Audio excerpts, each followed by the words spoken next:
What's up guys, welcome back for the YgoPro duel video. Next match, Cross-Banlist Cup, last match here in the top 16 playoffs. And then we can finally start with like the losers bracket and go from there. So next matchup, first of all, well, this isn't really a Cross-Banlist Cup match or a like a Cross-Banlist Cup duel, because both decks are pretty much from the same age. We have Salamangreat from 2019, first place European Championship. It's going to take on Orcust as well from the same tournament, basically same time, same format as we experienced a little over a year ago. So which deck has the advantage? Interesting one, right? We see that most people did, or are voting for Orcust. So that's an interesting one.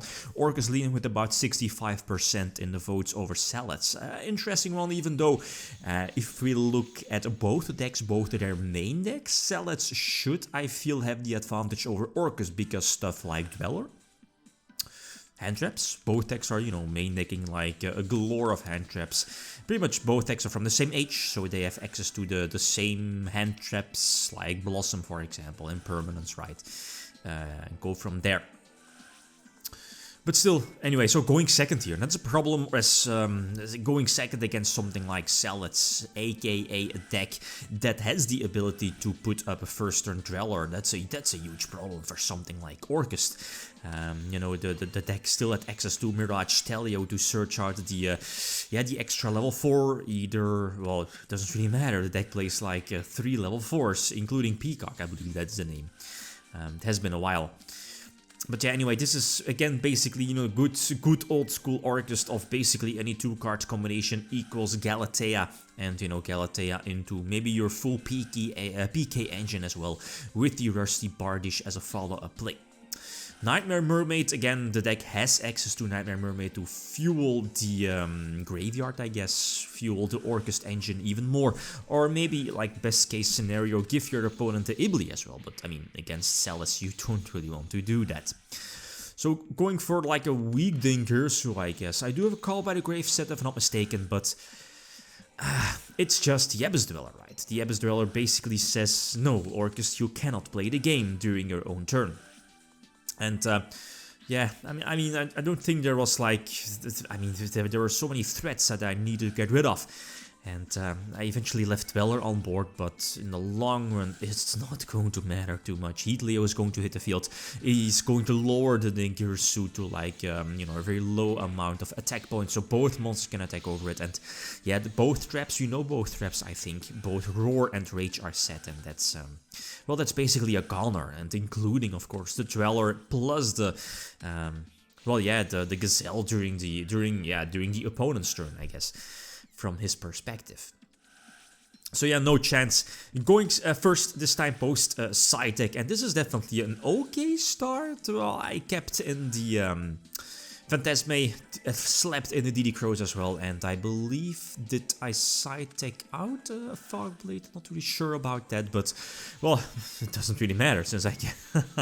Yeah, must be nice. Lancia, okay, so Lancia, Dweller, those easy and sweet, delicious outs against your opponent's Orcust deck. So again, drop a kind of a weak Dingirsu, but the Fogblade definitely holds off the, the Gazelle triggering. There is already the Spinny in the graveyard, but again, Gazelle could have led into Roar/Rage, so the DD Crow again definitely helped out, preventing the MattHouston from hitting the field. So Sunlight Wolf again hits the board as well. We know there is the... the quick play spell, the Searcher, the Circle set. So that's cool, and again, that's something I liked about this Orcust is, well, the Trickstar engine, right? I mean, the Trickstar engine is hit for a good reason. The field spell does a bit too much. The fact that it's a Searcher plus, like, a mystical Space Typhoon during the end phase does indeed make the deck quite strong, or the engine quite strong. So opted to go for both Crescendo and the, well, was lucky, right, with the Imperial Order draw, so I'm definitely going to chain it on the Cosmic Cyclone. This should be indeed my duel. And again, the Crescendo will indeed be activated on Gazelle, and this is again my preferred setup of both Galatea and of course Dingirsu as some form of protection. Even, well, I can just go for another Link Summon, Boral Sword in this way to reset up the graveyard and go for the potential extra, plus eventually. So 1-1 again, I am obviously going second here. No way that Orcust will go first here in this matchup. So going second, and I believe, you know, like there's just DD-Crow. I believe I side-decked Twin Twisters as well. But okay, the double DD-Crow, that's cool, but not that great. There is another Fog Blade, another Crescendo. That's not good, right? I mean, the Orcust deck isn't running too many trap cards, but I mean, going second, it's really terrible to draw them. Even though I'm not running too many, or you know, like a lot in the main deck. So Fogblade kind of helps out here, preventing, well, no, it's eventually going to get rid of the Dweller indirectly, but the Hita is indeed going to hit the board, and Heat Leo again bounces back Crescendo. That's a problem. I mean, I'm pretty low on resources. I don't think there is a potential top deck card I can have. Okay, yeah, this is like a one card, well, like Cerberus or Phoenix, probably Cerberus, right? You don't want to give your opponent a free fire, even though Hita already hit the board.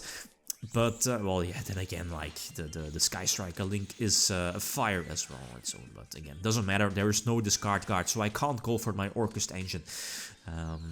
And yeah, well, yeah, Phantasme is, well, yeah, okay, both decks have access to Phantasme, and both Phantasme, or at least, yeah, again, Phantasme, for both decks is definitely solid against the opposing deck. But yeah, this should be the OTK, so that's a problem, right? I'm definitely 2-1 behind, and okay, I'm going first again, should be going first in game number 4. But the fact that, you know, okay, I have to battle it out against multiple hand traps, and, you know, if Orcust wins this one, the 4th duel, then, well, I'm probably going second again, and there is a problem of stuff like Dweller or, you know, the back row. Yeah, that's a problem of this deck. Okay, so the standard Trickstar combo, so basically one card into Nightmare shenanigans, but again, getting the Lancia here slapped directly to the graveyard. Sadly, no call by the grave, even though the deck is just running 3 of them. So going for kind of a weak Dingersu, but still, I mean, double hand trap to prevent, I guess, to prevent your opponent from playing the game. Definitely helped out, and the, yeah, one of the 3 DD Crows definitely, again, was very crucial. Prevent the Spinny from hitting the board, and again, preventing the Mirage Stelio again from hitting the field, and potentially bouncing back the Dingersu. So the Trickstar field spell is trying to hit or target the Roar. We know there that it's set over there. It's going to force out Cyclone, and that's cool. I mean, the field spell kind of paid off already. You're getting the free Delicious Plus and, you know, the eventual Cyclone as well. Skeleton is banished. Okay, that forces out Crescendo. That's cool.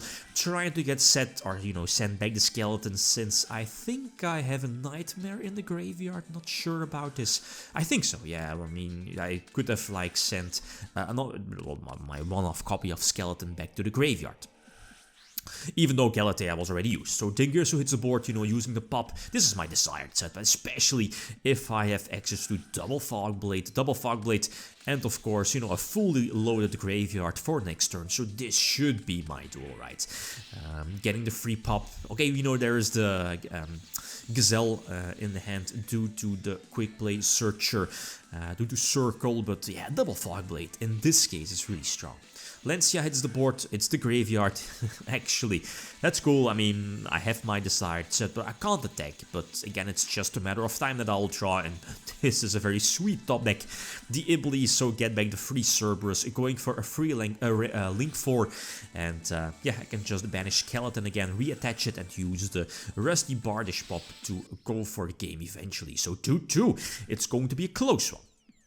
So game number 5, again, as I mentioned before, I'm going second, and this opening hand is decent-ish.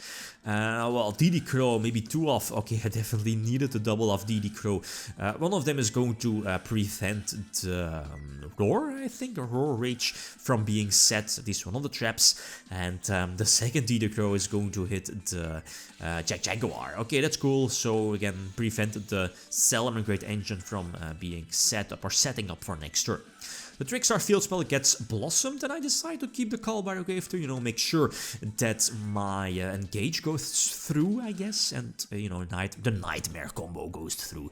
That's the most important thing. Getting Veilered, so drop the Call by the Grave. So again, I can get back the token generator, right? Engage, not engage, but, I mean, that's the thing with this deck. It's running, I believe, 3 engage, but the only target to, you know, search is, at least that's main deck, is a token generator. So yeah, again, a weak Dengirsu, I guess, but I mean, yeah, we know there is the Gazelle in hand, and it's not really looking too great. I'm not really sure if the board or the graveyard is set up with multiple combo pieces and extenders. I think so. I think there's like a circle as well. Yeah, another trap being sent to the graveyard, that's definitely a problem, even though I still have the Trickstar field spell set.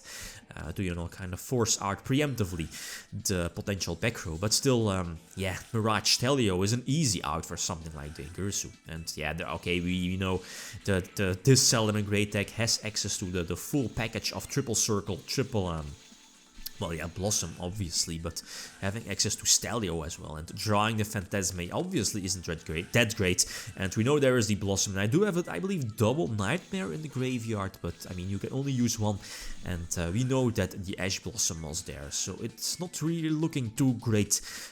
Salad does have the ability to, I guess, go for a game. Phantasme is dropped, but it's not going to matter too much. I can draw 3, but I think I have to keep the Blossom, again preventing the Gazelle from triggering, to send the, what is it called, the continuous spell, you know, Fire, Will of the Salamangreat. Yeah, I mean, it could have been like a multiple, or at least a soul charge for the day, but no chance here in this 5th duel. So I think we have a well-deserved winner. It was going back and forth really well, but as I mentioned before, Salad's having access to some main deck answers like Dweller, easy access, stuff like Dweller Lancia being side-decked. Obviously both decks having access to the very similar amount of hand traps, but yeah, Salad comes out of, at least on top of this one. So next matchup we have a good one. We have 2016 Omega Handloop from the OCG versus another OCG decklist, and that's Good Stuff Link featuring the small plant engine Dandelion as well. So feel free to leave your prediction. Okay, guys, that's it. Thanks for watching. Feel free to leave a comment or like if you enjoyed the video. Lithium signing out. Peace.